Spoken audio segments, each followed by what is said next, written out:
എതിർചേരികൾ ആരോപിക്കുന്ന മറ്റൊന്നുണ്ട്. ഈ സമരം തുടങ്ങും മുൻപ് തന്നെ അവസാനിപ്പിക്കാനൊരു വ്യവസ്ഥ ഉണ്ടാക്കി വെച്ചിരുന്നു. അതായത് പ്രഖ്യാപിച്ച സമരം നടത്തുക, തട്ടുകേടില്ലാതെ പിൻവലിക്കുക, അതായിരുന്നു പ്ലാൻ CPM-ൻ്റേതും വ്യവസ്ഥ ഉണ്ടാക്കിയ കോൺഗ്രസിൻ്റേതുമെന്ന്. കൃഷ്ണരാജ്, ഞാൻ അതിനു മുമ്പ് ഇപ്പോൾ വന്നിരിക്കുന്ന ഈ ആരോപണം, ഈ TP ചന്ദ്രശേഖരന്റെ കൊലപാതകം, അതിലെ പ്രതികളെ അല്ലെങ്കിൽ ഉന്നതരായ പ്രതികളെ അറസ്റ്റ് ചെയ്യുന്നതിന് എന്താ പറയുക, തടസ്സങ്ങൾ നേരിട്ടിരിക്കുന്നു, അതല്ലെങ്കിൽ അതിനകത്ത് ഒത്തുതീർപ്പുണ്ടായിരിക്കുന്നു എന്നുള്ളതാണല്ലോ നമ്മുടെ ചർച്ചയുടെ ഒരു ക്രക്സ്.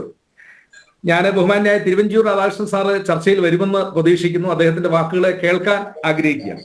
അദ്ദേഹം ഇതിനെക്കുറിച്ച് എഴുതിയൊരു പുസ്തകമുണ്ട്, TP വധം സത്യാന്വേഷണ രേഖകൾ, ശ്രീ തിരുവഞ്ചൂർ രാധാകൃഷ്ണൻ. DC ബുക്സ് ആണ് ഇത് പ്രസിദ്ധീകരിച്ചിട്ടുള്ളത്. ഈ ബുക്ക് പ്രസിദ്ധീകരിക്കുന്ന തീയതി എന്ന് പറയുന്നത് 2014 ആണ്. അതായത് March 7, 2014. ഞാൻ ആ പുസ്തകത്തിലെ പേജ് 57, ഞാൻ തിരുവഞ്ചൂരിന്റെ വാക്കുകളെ തന്നെ കടമെടുക്കുകയാണ് ആ പുസ്തകത്തിൽ. അദ്ദേഹം പറഞ്ഞിരിക്കുന്നത്, ഈ കേസുമായി ബന്ധപ്പെട്ട് ഞാനും UDF ഗവൺമെന്റും നേരിട്ട ഏറ്റവും വലിയ വിമർശനം അന്വേഷണം മോഹനൻ മാസ്റ്ററിൽ അവസാനിപ്പിച്ചു എന്നതാണ്. വ്യക്തമായി പറയട്ടെ, അന്വേഷണം എങ്ങനെ നടത്തണം എന്നതും എവിടെ തുടങ്ങി എവിടെ അവസാനിപ്പിക്കണം എന്നതും അന്വേഷണ സംഘത്തിന്റെ മാത്രം തീരുമാനമാണ്. അതിൽ ഈ കേസിൽ എന്നല്ല ഒരു കേസിലും ഞാൻ ഇടപെട്ടിട്ടില്ല, ഇടപെടുകയുമില്ല. ഏതെങ്കിലും കേസിനെ സംബന്ധിച്ച് അന്വേഷണം ഏത് ദിശയിലായിരിക്കണം, അതിന്റെ പരിധികൾ എന്തായിരിക്കണം എന്ന് ഏതെങ്കിലും ഒരു നിർദ്ദേശമോ എന്തെങ്കിലും ഒരു സൂചനയോ ഞാൻ നൽകിയിട്ടില്ല. അദ്ദേഹത്തിന്റെ തന്നെ വാക്കുകളാണ്. ഇനി 2, ഇവിടെ എന്തുകൊണ്ടാണ് ഇപ്പൊ നമ്മുടെ ഈ സമരവുമായിട്ട് ബന്ധപ്പെട്ട് സമരം നടക്കുന്നത് ഇവിടെ സൂചിപ്പിച്ചു 2013 ആഗസ്റ്റ് 12 ഈ കേസിനെ സംബന്ധിച്ച് ഇവിടെ ബഹുമാന്യായ ശ്രീ ബൽദേവോട് സൂചിപ്പിച്ചു. ഈ കേസിനെ സംബന്ധിച്ച് ആദ്യത്തെ അറസ്റ്റ് നടക്കുന്നത് May 15. അതായത് 2012. ഹരിഹരൻ ഇവിടെയുണ്ട്, അദ്ദേഹം കുറച്ചുകൂടി ഇതിന്റെ നാൾ വഴികൾ എന്നേക്കാൾ കൂടുതൽ പറയാൻ പ്രാപ്തനാണ്. എങ്കിലും 2012 May 4 നടന്ന കൊലപാതകവുമായി ബന്ധപ്പെട്ട് ആദ്യത്തെ അറസ്റ്റ് നടക്കുന്നത് May 15 അത് എനിക്ക് തോന്നുന്നത് ചൊക്ലി സ്വദേശിയായ ഒരു നവീൻ ദാസ് എന്ന് പറയുന്ന ഈ എന്താ പറഞ്ഞ ഇന്നോവയുടെ ഉടമ, അയാളിൽ നിന്ന് മുതലാണ് ഇതിന്റെ ആദ്യത്തെ അറസ്റ്റ് തുടങ്ങുന്നത്. എന്തുകൊണ്ട്? അപ്പൊ അതിനുശേഷം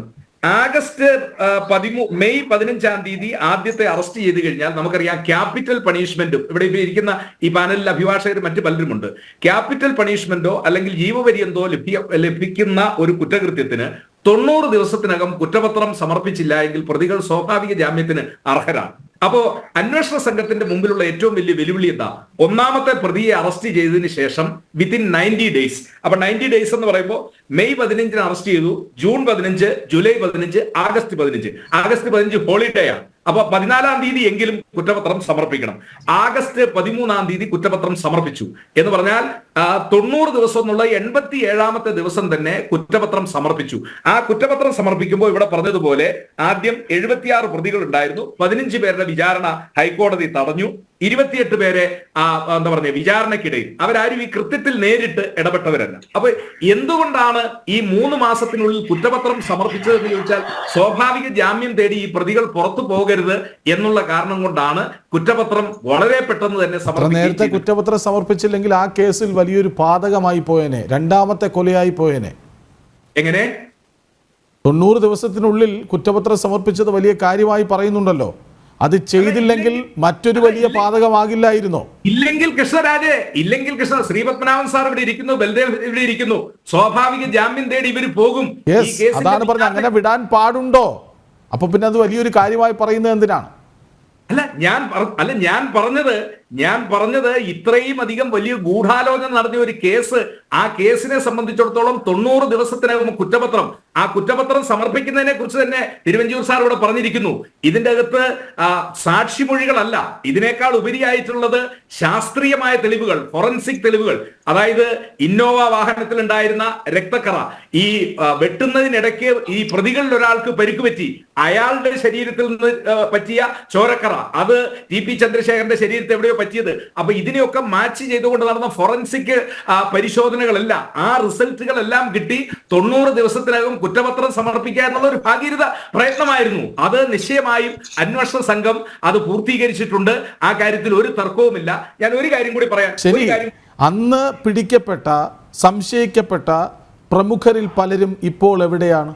അല്ല, അന്ന് ഈ കേസ് ഞാൻ പറഞ്ഞല്ലോ, ഈ കേസിന്റെ അന്വേഷണത്തെ കുറിച്ച് ശ്രീമതി രമ തന്നെ ഈ പുസ്തകത്തിന്റെ അവതാരിക എഴുതുമ്പോൾ അവർ തന്നെ അവരുടെ കൈയക്ഷരത്തിൽ എഴുതി കൊടുത്തതാണല്ലോ അവതാരിക.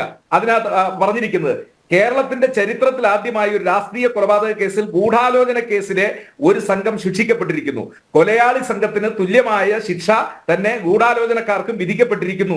ഈ സന്ദർഭത്തിൽ കേരളത്തിന്റെ ജനാധിപത്യ മനസാക്ഷിയുടെ ശബ്ദത്തിന് കാതുകൊടുത്ത മന്ത്രി എന്ന നിലയിൽ തീർച്ചയായും ശ്രീ തിരുവഞ്ചൂർ രാധാകൃഷ്ണൻ അഭിമാനിക്കാം. ഞാൻ പറഞ്ഞു വന്നത്, ഈ കേസിൽ കൊന്നവർ മാത്രമല്ല, കൊല്ലിച്ചവരും ഗൂഢാലോചന നടത്തിയവരും അവർ പോലും ശിക്ഷിക്കപ്പെട്ടു. ഇവിടെ മുമ്പ് സൂചിപ്പിച്ചതുപോലെ വിചാരണ കോടതി ബഹുമാന്യായ ജസ്റ്റിസ് നാരായണ പിഷാരടി വെറുതെ വിട്ടതോ അല്ലെങ്കിൽ കുറഞ്ഞ ശിക്ഷ കൊടുത്തതോ ആയ ആളുകൾക്ക് ഇരട്ട ജീവപര്യന്തം ഹൈക്കോടതി കൊടുക്കുന്ന നിലയിലേക്ക് ഈ കേസിന്റെ അന്വേഷണവും കുറ്റപത്ര സമർപ്പണവും വിചാരണയും അത് ഒരു കുറവും കുറ്റവും ഇല്ലാതെ നടന്നു എന്നുള്ളതാണ് ഈ കേസിനെ സംബന്ധിച്ചിടത്തോളം ഇതിന്റെ ഏറ്റവും കൂടുതൽ കൃത്യമായി ഈ കാര്യങ്ങൾ വിശദീകരിക്കാൻ മുൻ ആഭ്യന്തരമന്ത്രി തിരുവഞ്ചൂർ രാധാകൃഷ്ണന് കഴിയുമായിരുന്നു. അദ്ദേഹത്തെ പലവട്ടം ടെലിഫോൺ ലൈനിൽ ബന്ധപ്പെട്ടു. ആദ്യം അദ്ദേഹം സമ്മതിച്ചിരുന്നതാണ്, പക്ഷെ തിരക്കാണോ ഫോൺ എടുക്കാത്തതാണോ എന്നറിയില്ല.